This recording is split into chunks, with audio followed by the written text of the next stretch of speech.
পিছত আপুনি খেলিব না সাৰে খেলিব মানে এটো আপোনালোকে কি সিদ্ধান্ত লৈছে এতিয়ালৈকে মোৰ মিষ্টাৰে খেলাৰ ডিসিশনটোই ফাইনাল হৈ আছে কাৰণ বাইদ আপুনি ৰাজনীতিত কেনেকৈ মানে সোমালে বিয়া হোৱাৰ পিছত আপুনি ৰাজনীতি পালে না মানে আপুনি বিয়া হোৱাৰ আগৰ পৰা ৰাজনীতি কৰি আছে আপুনি নাই আমাৰ যেতিয়া বিয়া হৈছে তেতিয়া তো মানে বহুত আগৰ কথা তেতিয়া এইবিলাক গভৰ্ণমেণ্টে আজিকালি যেনেকা আইন বনাইছে সেইটো আইনো নাছিলে মই মেট্ৰিক পাছ কৰিয়ে মোৰ মানে বিয়া হৈছিল তাৰ পিছত মই হায়াৰ সেকেন্ডাৰী কৰিছো ডিগ্ৰী কৰিছো বিয়া হোৱাৰ পিছতে কৰিছো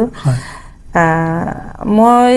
ৰাজনীতি বুলি নহয় স্কুলত মানে হাই স্কুলত মই গাৰ্লছ কমান্ড ৰুমৰ জেনাৰেল সেক্ৰেটাৰী আছিলো হায়াৰ সেকেন্ডাৰীতে আছিলো কিন্তু হেতু পিছত পৰ্যায়লৈকে আহি এজন পলিটিশিয়ানৰ লগত যেতিয়া মোৰ বিয়া হল মই তেতিয়াও হেতু মই চালু ৰাখিছিলো মোৰ মিষ্টাৰে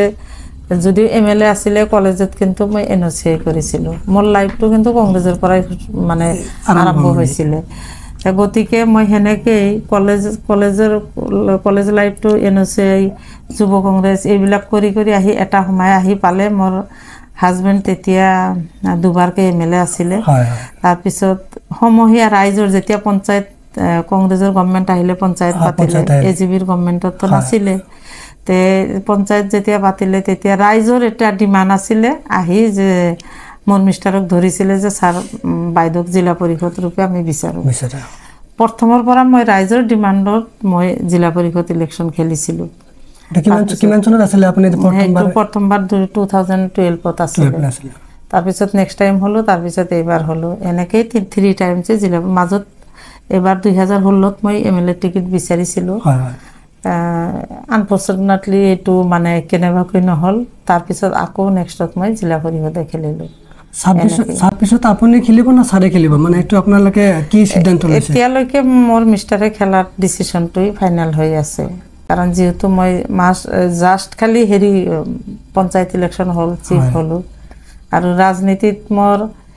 এটো মই ভাবা নাছিলো যে এনেকৈ আহিম কিন্তু মোৰ মিষ্টাৰে এমএলএ হোৱাৰ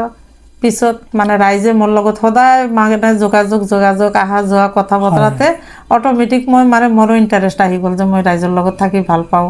ৰাইজৰ কাম কৰি ভাল পাওঁ ৰাইজৰ যিবিলাক ডিমান্ড আহি মোক দিয়ে বা মই মোৰ মিষ্টাৰৰ দ্বাৰা কৰি এইবিলাক কৰি ভাল পাওঁ যেনেকৈ এবিবিৰ চাকৰি যেতিয়া দিছিলে মোৰ লিষ্টত মোৰ ফ্ৰেন্ড সাৰ্কেলৰ পৰা মই 12টা চাকৰি মই হেনেকৈ লৈ দিছিলো এনেকৈ মানে ভাল পাওঁ আৰু ৰাইজৰ লগত মিলিজুলি থাকি ভাল পাওঁ হেনেকৈ মই ৰাজনীতিত জীৱনলৈ গতিবেগ কৰিলো জাহিদ বলগৰ পৰা মোক মানে ইন্টাৰভিউটো ললো তাৰ কাৰণে আপোনাক মানে ধন্যবাদ আজি আপুনি আহিছে আমলৈ মোৰ ইন্টাৰভিউ লেবলৈ আপোনাৰ লগত কথা পাতি ভাল লাগিল আৰু যেহেতু মোৰ লোকাল হয় মোৰ হোম ব্লক প্লাস হোম জিপিৰ ভোটাৰ হয় আপুনি ওয়াৰ্কাৰ হিচাপে আমাৰ লগত আছিলে সেই কাৰণে ধন্যবাদ আপোনাক ধন্যবাদ আপুনি ইমান মূল্যবান সময় আমাৰ চেনেলত দিলে তো আপোনাক ধন্যবাদ থাকিল জাহিদ ব্লগৰ পৰা